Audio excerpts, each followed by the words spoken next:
The research ship Silver Dawn tumbled slowly through the empty darkness of space, looking nothing like the proud vessel it had been just hours before.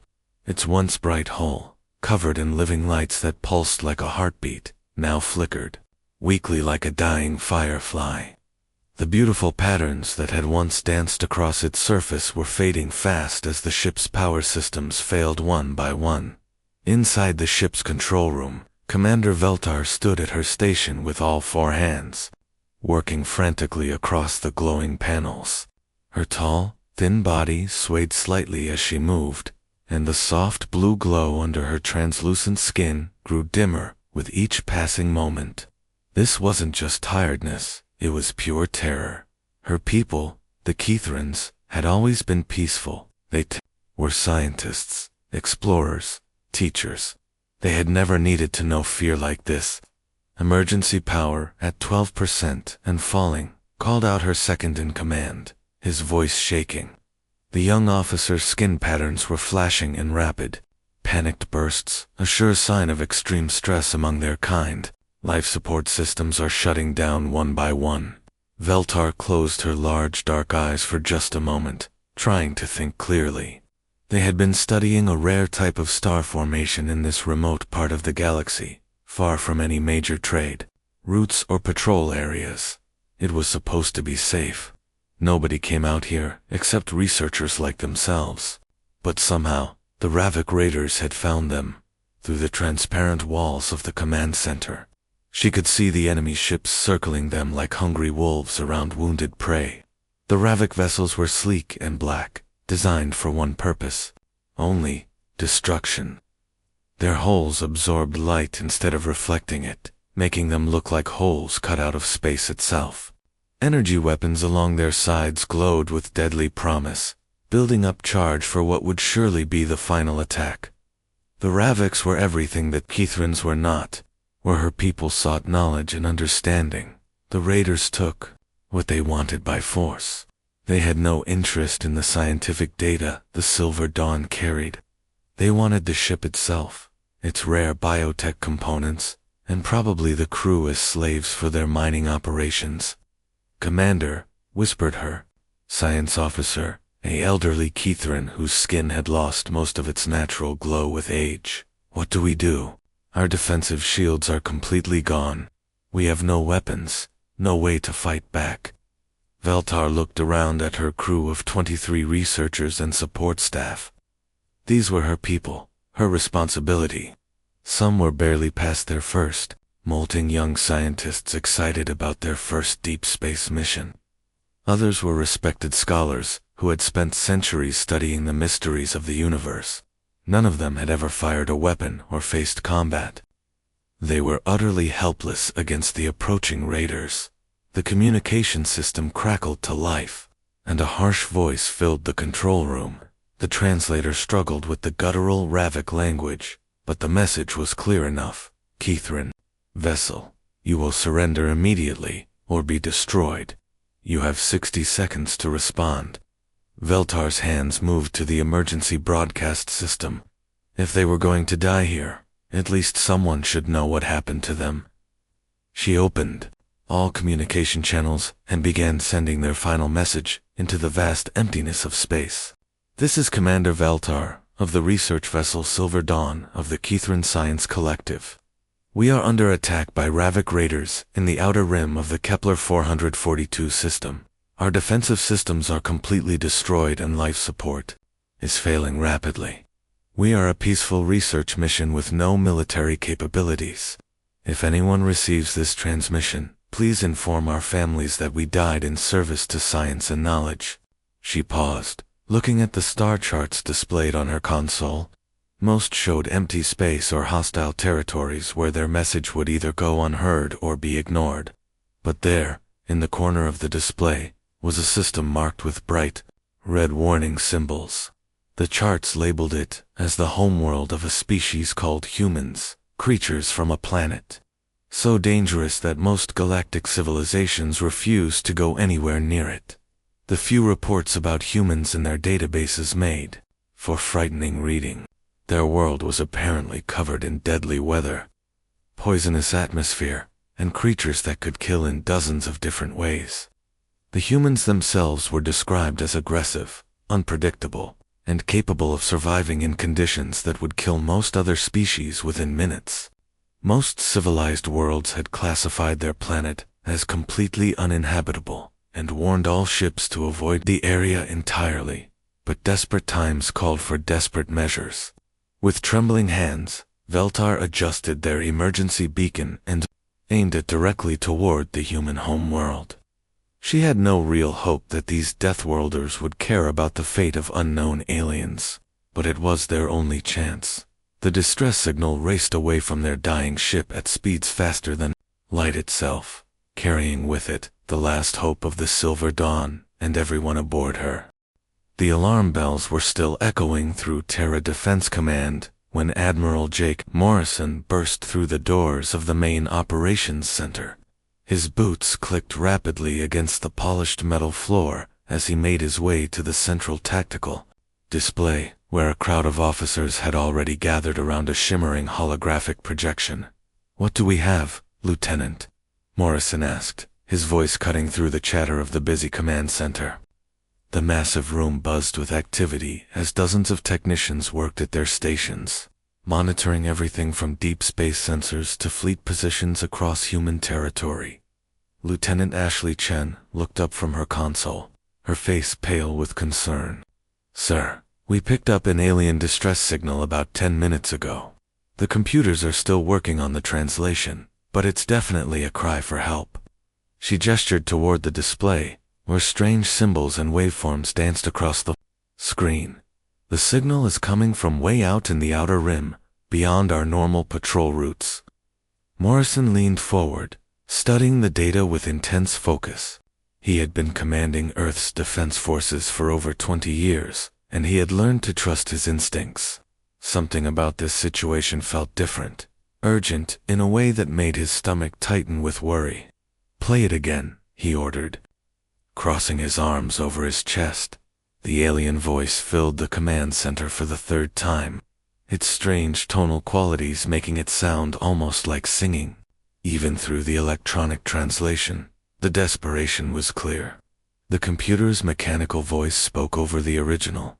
"This is Commander Veltar of the research vessel, Silver Dawn of the Kithran Science Collective. We are under attack by Ravik raiders. Our defensive systems are down, life support failing. If anyone receives this transmission..." The message cut off abruptly, leaving the command center in tense silence. Morrison felt every pair of eyes in the room turn toward him, waiting for orders. These were his people, men and women, who had sworn to protect Earth and its interests. But this wasn't about Earth, this was about strangers in trouble, light-years away from human space. "Lieutenant Rodriguez," Morrison called to the sensor operator, "what else can you tell me about this situation?" The young officer's fingers flew across his keyboard as he pulled up long-range sensor data. "Sir, we're detecting approximately 40 Ravik warships in that sector.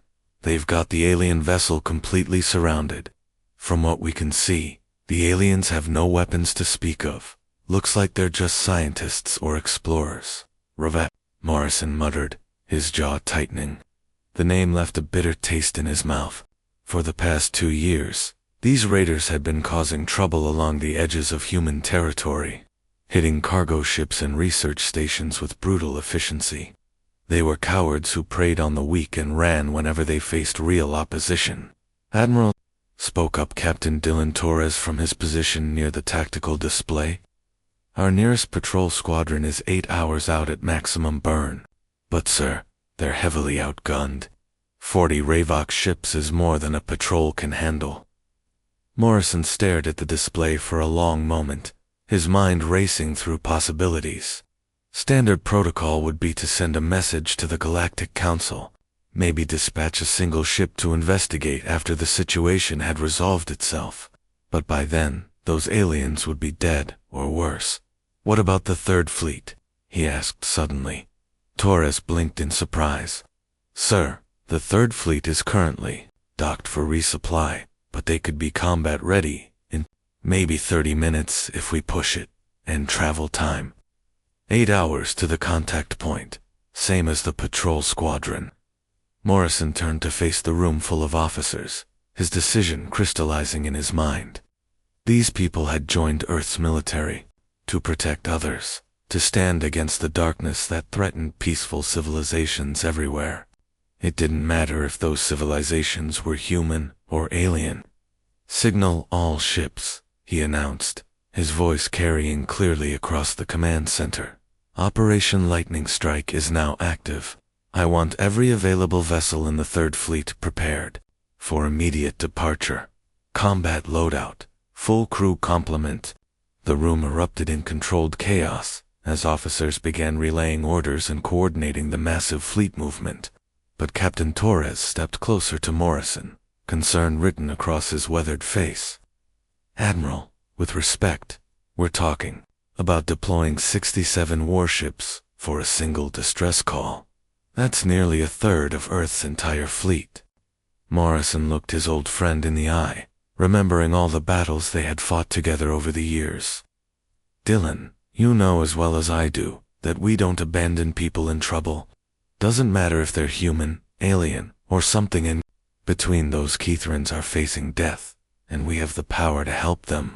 But sir, is it worth risking so many of our ships for aliens we've never even met?" Morrison's expression hardened, and when he spoke again, his voice carried the weight of absolute conviction. "Captain, there's an old saying from Earth's military history, 'No one left behind.' That doesn't just apply to humans. Besides, the Ravix have been raiding our shipping lanes and attacking our research stations for months. It's time we sent them a message they won't forget." The Admiral turned back to the tactical display, watching as status lights began turning green across the fleet roster. "And maybe it's time the galaxy learned what happens when you threaten innocent people while humans are watching." Within 4 minutes, the largest human battle fleet ever assembled was tearing through hyperspace toward a distant star system, carrying with them the hopes of a dying alien crew and the promise of justice for those who preyed on the innocent. The space around the dying Silver Dawn had been eerily quiet for the past few minutes, with only the slow rotation of Ravik warships breaking the stillness. Commander Veltar sat slumped in her command chair, watching her life support readings drop steadily toward zero. Her crew had given up hope hours ago, and most were now gathered in the ship's central chamber, sharing final words with each other through their native light language. Then suddenly, without any warning, the darkness of space erupted in brilliant flashes of light. Veltar's eyes went wide, as massive tears in reality began opening all around them. These weren't the small, controlled hyperspace exits she was used to seeing from civilian ships. These were enormous rifts in space-time itself, each one big enough to swallow a small moon. The energy readings from her damaged sensors were going completely crazy, showing power levels that should have been impossible. "By the ancestors," whispered her science officer, his voice barely audible over the growing rumble that somehow carried through their ship's hull. "What is that?" The first ship to emerge from hyperspace was unlike anything Veltar had ever seen. It was absolutely massive, easily 3 times the length of the largest Ravok vessel, and its hull was the color of deep space itself. But this wasn't just black paint. The surface seemed to absorb light, like a hungry void, making the ship look like a piece of the universe had been cut out and shaped into a weapon. Then came the second ship, and the third, and the fourth. Veltar lost count after 20 vessels had materialized around them, each one bristling with weapons that made the Ravik fleet look like children's toys. Gun batteries lined every surface, missile pods clustered along the holes, like angry hornets' nests, and energy cannons larger than her entire ship tracked smoothly toward the raider formation. "How many?" she asked her sensor operator, her voice cracking with disbelief. "I'm counting 67 ships, Commander," the young Keithran replied, his hands shaking as he tried to work his console. "All of them are armed for heavy combat. These aren't rescue ships. This is an entire battle fleet."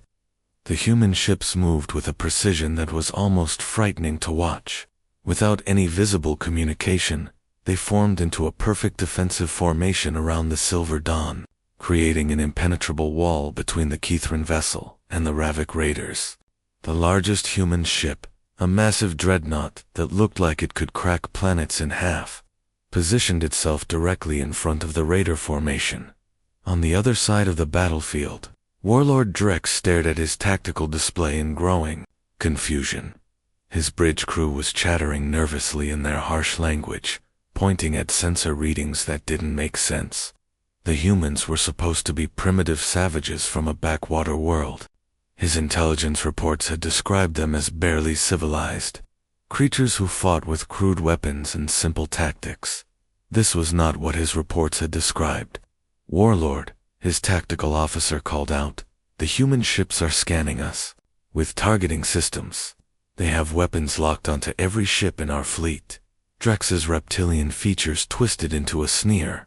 He had built his reputation on crushing opponents who looked stronger than they actually were. These mammals were probably trying to intimidate him with a show of force, hoping he would retreat without a fight. "Pathetic," he growled, opening a communication channel to the human fleet. "This is Warlord Drex of the Ravik Horde. You mammals have made a serious mistake coming here. Withdraw immediately, or we will destroy you along with our prize." The response came back almost instantly, carried by a voice that was calm, controlled, and absolutely terrifying in its certainty. "This is Admiral Jake Morrison of the Terran Defense Fleet. You have exactly 30 seconds to cease all hostile actions and withdraw from this system. This is your only warning."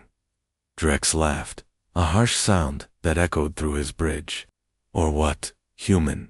You think your primitive weapons can threaten the mighty Ravik Horde?" There was a pause that seemed to last forever. When the human admiral spoke again, his voice had changed. The politeness was gone, replaced by something cold and deadly that made even Drex's battle-hardened crew shift nervously at their stations. "Lieutenant Rodriguez, show them what happens when they threaten innocent people." The human response was immediate and overwhelming. Every weapon on every human ship fired at exactly the same moment, turning the darkness of space into a blazing inferno of destruction.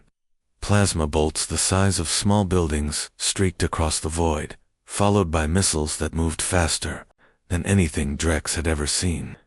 Railgun rounds, accelerated to incredible speeds, punched through Ravik shields like they were made of paper. 3 of Drex's heavy cruisers simply vanished, turned into expanding clouds of glowing debris in less than 2 seconds. The shockwave from their destruction rocked his flagship, throwing crew members to the deck and overloading half his ship's systems. "Impossible," Drex whispered, watching his tactical display as it showed the complete annihilation of 3 ships that had taken his people decades to build. The human fleet held their formation perfectly, their weapons already recharged and ready for another volley. Admiral Morrison's voice came across the communication channel again, still calm but now carrying an unmistakable edge of deadly promise. "I asked if you had any other questions, Warlord. I'm still waiting for an answer." Drex looked around his bridge at the terrified faces of his crew, then at his tactical display showing the overwhelming firepower arrayed against his remaining ships. These weren't the primitive savages from his intelligence reports. These were apex predators from a world so dangerous it had forged them into something that could make even the Ravik Horde turn and run. "All ships," he ordered, his voice barely above a whisper, "retreat, full speed, now." The remaining Ravik vessels scattered like frightened animals, their formation completely broken as they fled toward the nearest hyperspace jump points.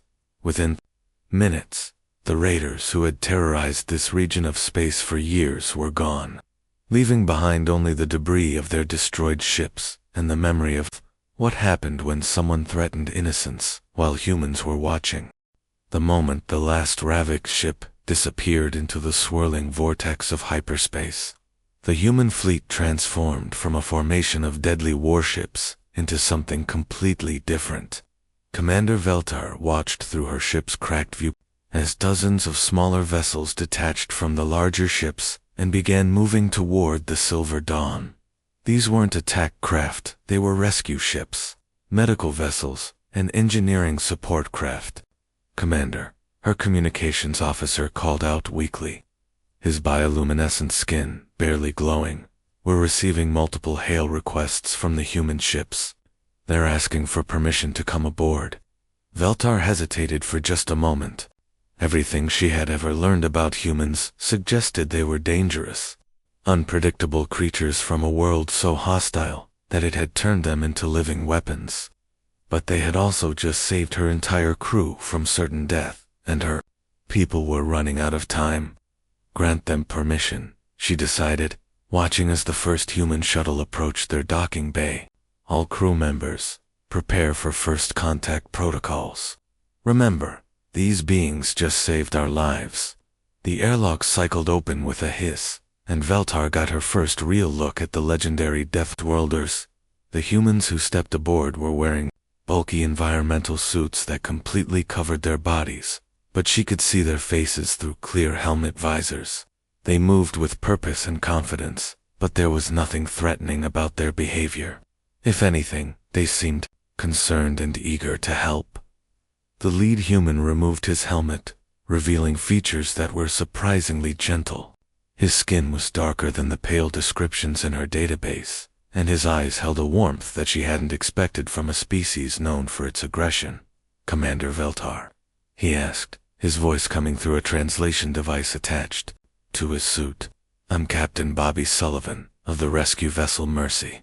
My team is here to help stabilize your ship and provide medical assistance to your crew."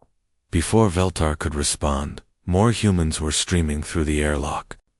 Some carried medical equipment she didn't recognize, while others brought tools and devices that were clearly designed for emergency repairs.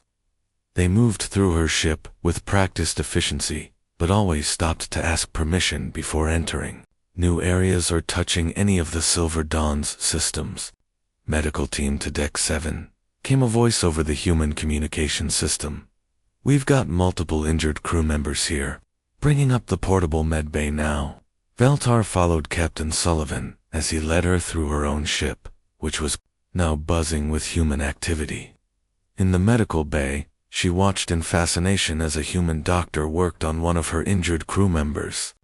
The woman was small, by human standards, with short gray hair and steady hands that moved with confident precision. "I'm Dr. Rachel Park," the woman said, without looking up from her patient. "I've never treated Kithran physiology before, but your biochemistry isn't too different from some species we've encountered. The main challenge is adapting our equipment to work with your light-based nervous system." As she spoke, Dr. Park was connecting human medical devices to Kithran biology using adapters that she seemed to be creating on the spot. Her team worked around her, modifying their equipment in real time to treat injuries in a species they had never seen before. The injured Kithran's skin patterns were already beginning to stabilize under their care. "This is incredible," Veltar whispered to Captain Sullivan. "Your people are adapting your technology to help us, but you know nothing about our biology.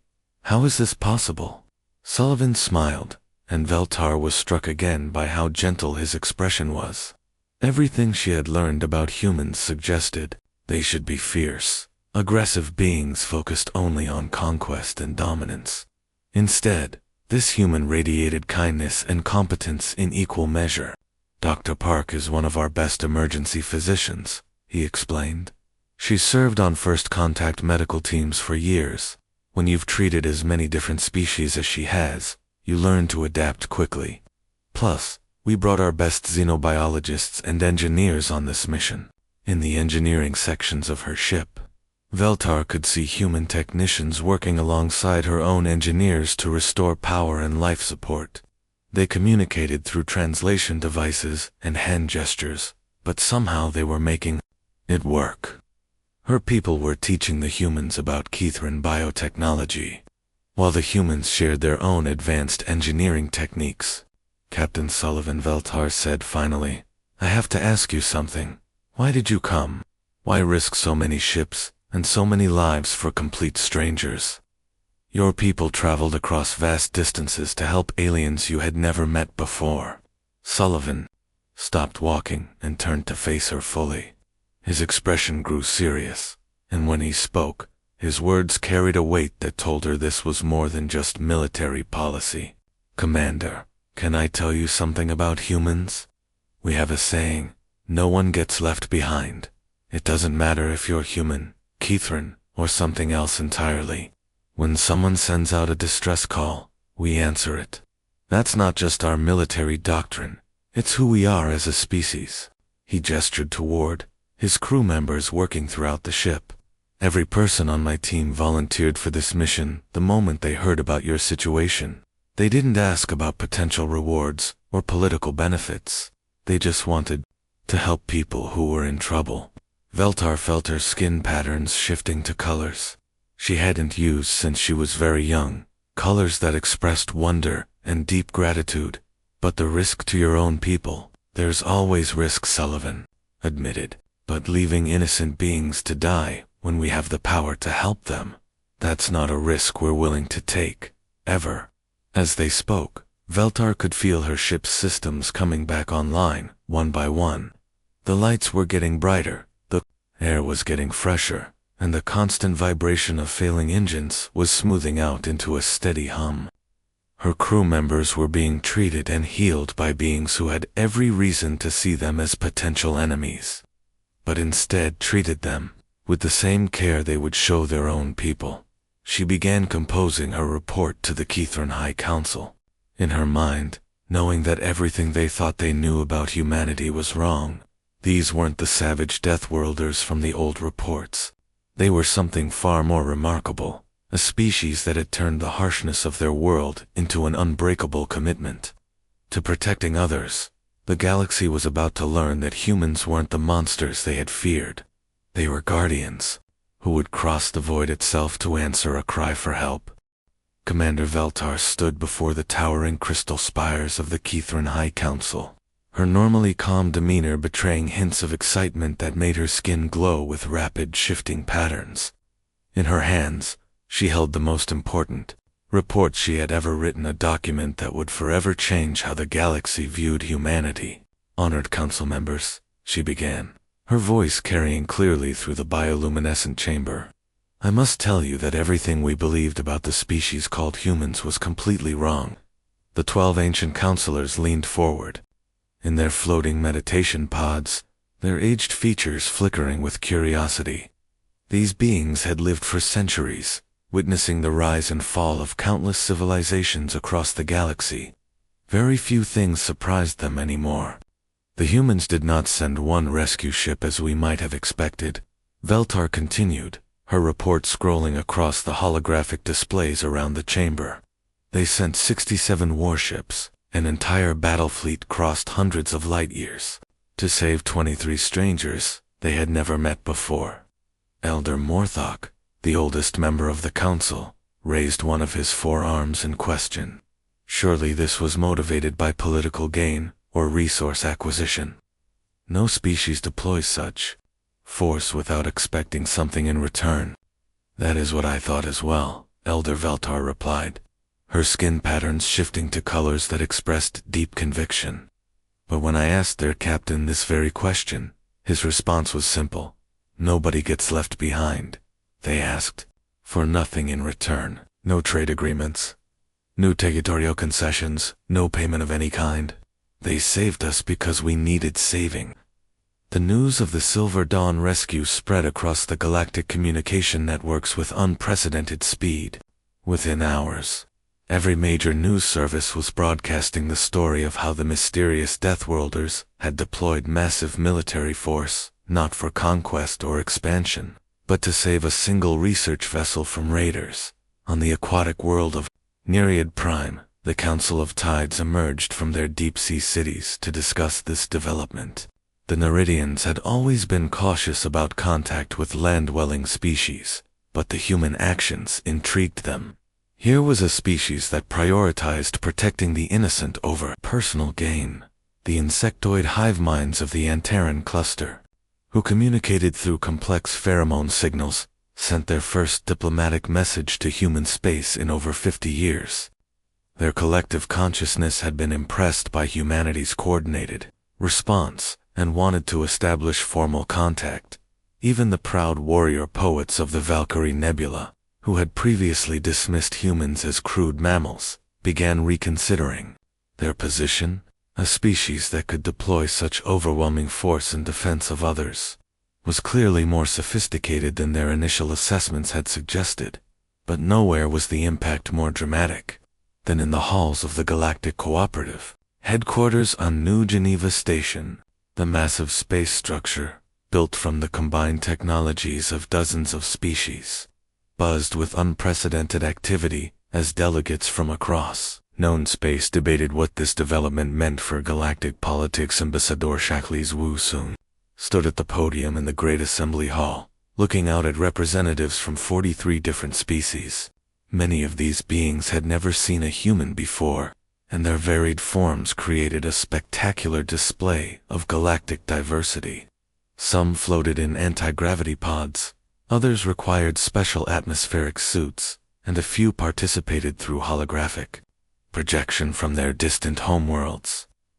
Honored delegates, Wilson began, his words being translated into dozens of languages simultaneously. I stand before you today, not as a representative of humanity alone, but as a voice for all peaceful beings who face threats from those who would harm the innocent. The Crystalline Collective's representative, a being made entirely of living mineral that communicated through light frequencies, pulsed with what their translator interpreted as curiosity. Ambassador Wilson, your species' homeworld has been classified as uninhabitable by most galactic standards. How do you expect us to trust beings from such a harsh environment? Wilson smiled, an expression that many species found difficult to interpret, but somehow understood as friendly. Delegate Shardith, it's precisely because our world is so challenging that we've learned the value of cooperation and mutual aid. When your environment is trying to kill you every day, you learn that helping others isn't just morally right, it's essential for survival. The debate continued for hours, with delegates raising concerns about human military capabilities, their rapid technological development, and their potential impact on existing galactic power structures. But underlying all these discussions was the undeniable fact that humanity had used their strength to protect rather than conquer. The tentacled philosophers of Rigel 7, known for their complex moral reasoning, posed perhaps the most important question. If we accept humanity into the cooperative, what guarantee do we have that they will continue to use their power responsibly? The same guarantee any of us can offer, Wilson replied. Our actions judge us not by our appearance or our origins, but by what we do. We saved the Silver Dawn not because we expected reward, but because it was right. That principle will guide all our interactions with the galactic community. Meanwhile, in distant corners of the galaxy, the Ravik Horde was discovering that their reign of terror was coming to an end. Human patrol fleets had begun coordinating with local security forces, sharing intelligence and tactical support. The raiders found their usual targets suddenly defended by ships that outclassed anything in their fleet. Warlord Drex, still nursing his wounded pride from the Silver Dawn incident, tried to rally his scattered forces with propaganda about human aggression and territorial expansion. But his words fell on deaf ears. Every species that had been victimized by Ravik raids could see the difference between protectors and predators. The vote in the Galactic Assembly was closer than many had expected, but the final tally was decisive. By a margin of 31 to 12, humanity was granted full membership in the Galactic Cooperative, making them the first species from a classified death world ever to achieve such status. Commander Veltar watched from the gallery as the results were announced, her skin glowing with patterns of joy and satisfaction. She had kept her promise to Captain Sullivan and his crew, ensuring that the galaxy would know the truth about humanity. As the delegates began filing out of the assembly hall, many stopped to speak with Ambassador Wilson, offering formal invitations for cultural exchanges, trade negotiations, and joint scientific projects. The humans who had once been avoided as dangerous unknowns were now sought after as allies and protectors. The age of human isolation was over. Across the galaxy, peaceful species could rest easier knowing that if they ever sent out a distress call into the dark void of space, there was a species out there that would answer, not with demands or conditions, but with overwhelming force, dedicated to protecting those who could not protect themselves. The Deathworlders had become the galaxy's guardians, and the universe was a safer place for it.